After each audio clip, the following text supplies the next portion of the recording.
Now, there is something I have on my phone. In most places where you have free, Wi-Fi coverage, you find out that I can see it on my phone. There's an app I have. Every single time you use your iPad or whatever to connect to the internet and you're logging onto your email, I have your email and your password. Now, you haven't even gotten to the internet. I have that. Why? Because look, the hackers and the internet is so they take advantage of it's psychological. Please. Where's your phone? Hang on. Where's your phone? We need to take that. Before begin to yes, because look, they're not. How does that happen? Because I'm they call it man in the or middle. what? It's a choke point. You're connected to the internet via that access point, right? Yeah. And if I connect to that access point as well, there's an app that acts like a man in the middle. Now it kind of reads what is going through the airwaves, and it picks. Most of these things are sent in the clear. When you browse, when you go to the internet, that's why the security that came after HTTP. You find the S. That's the secure It now encrypts it. But a lot of people are still not using that. So if I sit down and you type in your user, we always tell people that even before you get to the internet, make sure that you're not connected to anything free Wi-Fi. And if you have to connect to anything free, say at the airport or something, don't ever don't do your business banking. Don't check your emails, because several times we get to the airport, you sit down, people are connected to the free Wi-Fi, and you see the usernames, and that's how these fraudsters and these cyber criminals operate. And that's recipe for identity theft. They start operating as you. They start sending emails, on your behalf, and people are receiving it. And that's why you see this year alone, there's been all these celebrities will come out, oh, my Twitter account has been hacked, this has been hacked. How? We have not reached that sophisticated level yet of physically hacking. They're just using man in the middle tools and receiving your username. And once anybody has your username and password, that anybody, once you have that, I can operate as you, I can transact business as you, I have everything about your banking, your and I am basically you. But okay, How before we go on, lesson number 1, the viewer at home, be very wary of free Wi-Fi. Once it says free, be careful what kind of thing you do through that free Wi-Fi. So freedom. Another thing is free flash drives. When someone, you go to all these conferences and a lot of these things happen, and it's a bait. Okay, they give you free these flash drives, yes. that you just plug into your system, and somebody has installed some kind of malware on it, and as soon as you plug it onto your system, copying everything. You're sending all your details. See, there's so many of it. It's like have you ever seen these guys, the way they operate, pickpockets? A very good pickpocket, if I want to pick your pocket now, the first thing I need to know is, what pocket do you have your cards in? Now, I'm not going to come and ask you. Now, the first thing I will do, I want to bait you. So imagine if I put a sign here, outside here, and I say, beware of pickpockets. As soon as you see it, what do? You quickly, then as soon as I know, okay, so it's in the right pocket. You have told me without me asking. That's the same thing when you connect to free Wi-Fi. Somebody has baited you, they've given you free Wi-Fi, internet is fast, and you connect to it. Don't let me use my data. It's a bait. I need you to connect. If I give you, I'll just go somewhere, buy like 10, maybe 100 cheap flash drives, come to this kind of place and put them. I know someone is going to pick. It's a game of numbers. And in Nigeria, the other problem we have in this part of the world is, we're having to look up just to see the ground. Everybody is looking for one thing or the other. You're looking for, a job, or you're looking for. So when the next email you receive about job openings or something, you click on it. I once had someone who called me. In Nigeria, we have it's a perception problem. Someone got an SMS message saying that you have won XYZ in XY lottery. So you know what you should do? Text this number, text your blah, blah, blah to a phone number. And the person called me. The first question I asked is, did you participate in the lottery?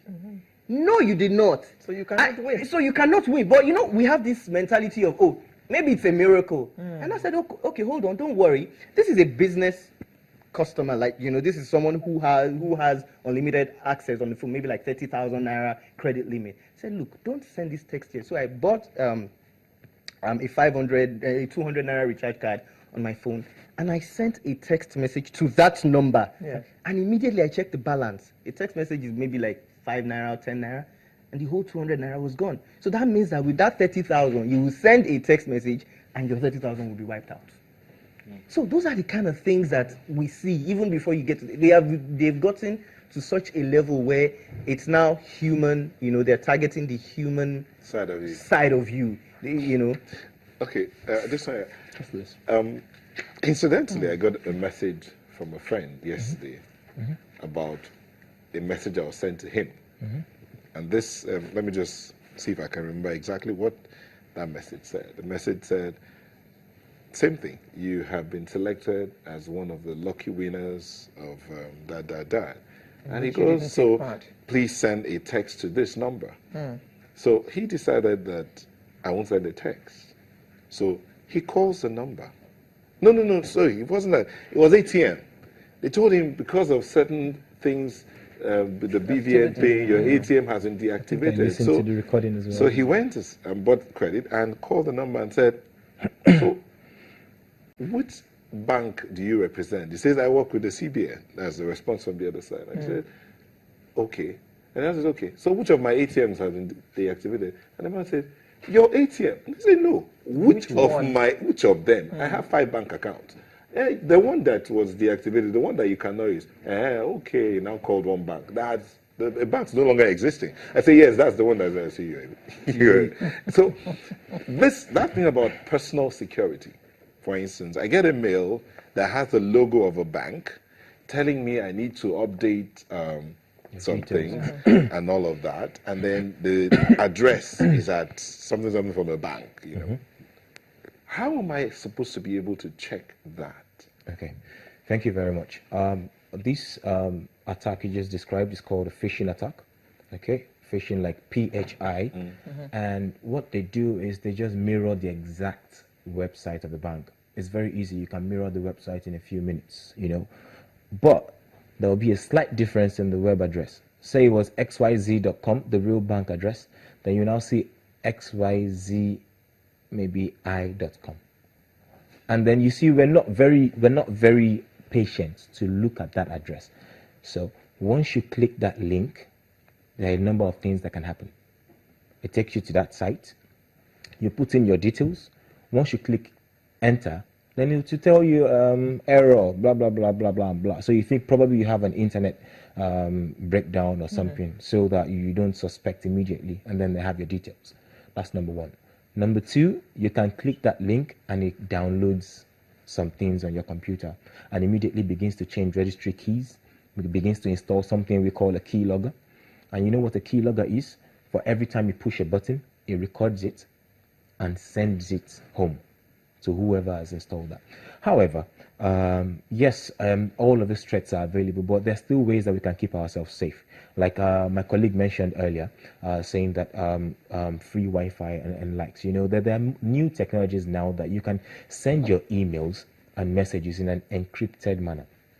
Although I would still advise that you do banking or sensitive transactions on free Wi-Fi, but then, you could still have some level of protection against man-in-the-middle attacks.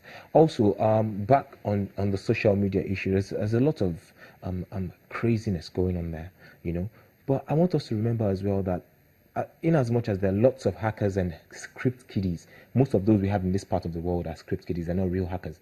Who are script kiddies? These script kiddies are those that go online and look for tools to destroy and to do things. They're not actually smart enough to develop stuff or do real hacks, so they don't know the ramification of what they do. They just destroy.